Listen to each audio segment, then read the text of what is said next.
Greece की राजधानी Athens में नए साल का स्वागत इतिहास और रोशनी के अनोखे संगम के साथ किया गया।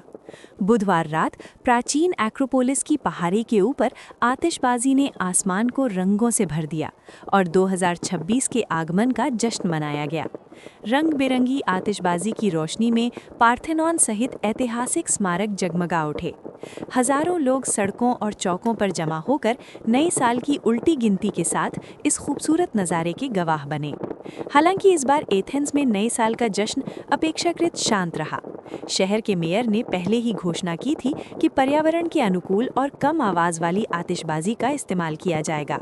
इसका मकसद पालतू जानवरों, अन्य जीवों और शोर के प्रति संवेदनशील लोगों को होने वाली परेशानी को कम करना था। इतिहास की गोद में संयम और संवेदनशीलता के साथ मनाया गया ये नया साल एथेंस की एक अलग और जिम्मेदार तस्वीर पेश करता नजर आया।